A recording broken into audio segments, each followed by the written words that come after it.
So what he's doing right now, right? Against the zone, he's trying to roll in. So a lot of times people tell you, yo, you should roll past projectiles. That is the worst fucking thing to do in this game. Do not roll past projectiles. It's not a good idea. Usually you want to hop or hyper hop. Because that way you're actively doing something, and a lot of characters have attacks that can like get you above the fireball. Like, do not roll past fireballs generally. It's fucking a really bad idea. It's just really, really awful. I don't know if people get that advice. Like, it technically works, like, but you're in such long recovery, you can't do anything. You're just gonna get punished.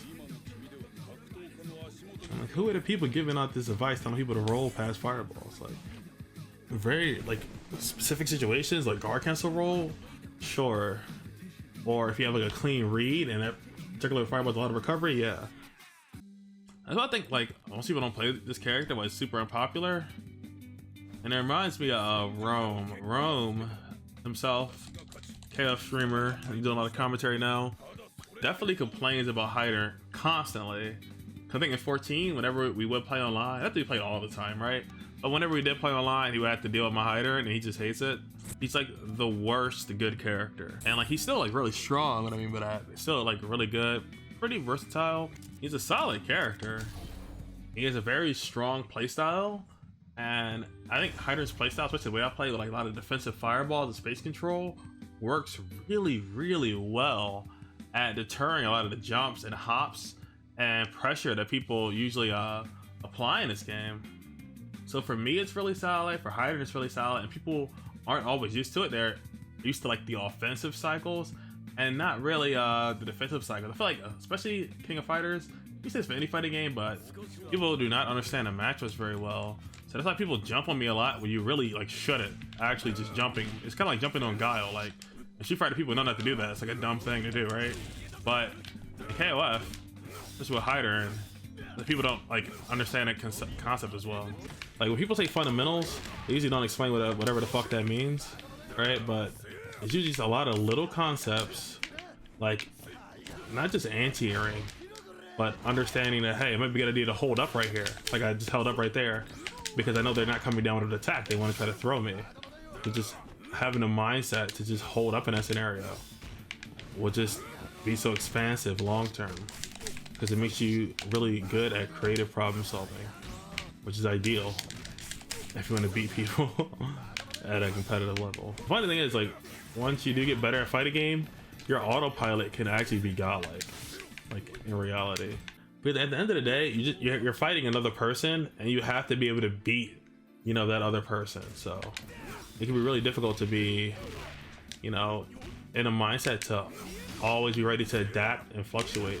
Because like when it's like one person, not that bad, but we have to play like in a tournament, we have to play against all different people from all different regions who are playing all different characters, and they all have like their own personality and play style and concepts, and what's important to them.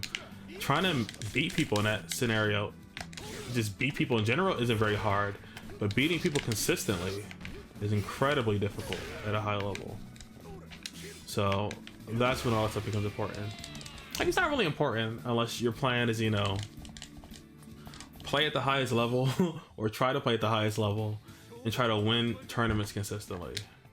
I want to think about this because I want to beat people, and then I want to, when things start opening back up, I want to be able to travel more to beat more people.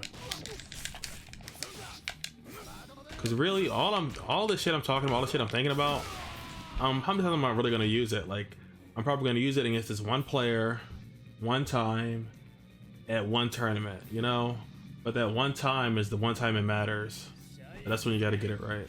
That's why like so many people like are so, you know, especially people who are really involved in FGC constantly, like going to events and promoting it, especially when they're not players. Like someone like the Purple Sharpie, you know, like she is a person who sees a game and sees a community and really believes in it and is always up promoting it. Like Majin Obama, I've been watching more of his videos recently. Another person who I've heard saying like different videos and different streams, you know, like he just respects how much effort it takes for people to play at a really high level, especially for the Japanese scene, especially for players that don't get the attention and get to travel to the West and build them that like huge, beautiful, amazing platform for them to play on. And he, you know, streamed, you know, the first 10s, He commentates a lot of events, gives like Western commentary, so to give people perspective on what's happening in these events and shit like that is just mad cool. Cause I always like to say that too, you know, you definitely don't have to be the strongest player, you know, like you can just always find a way to communicate and interact. Nice. They realized the plan. Stop fucking jumping. Ah, fuck! I got hit. I got hit. Oh my god! I got hit. No.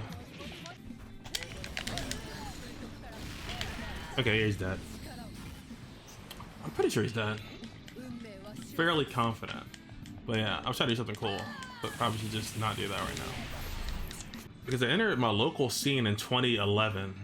So from 2011 till now, I've been playing, and at least familiar with like having other people to play with offline, which just changes your perspective so much. Being able to like really talk to people and learn from them is really helpful.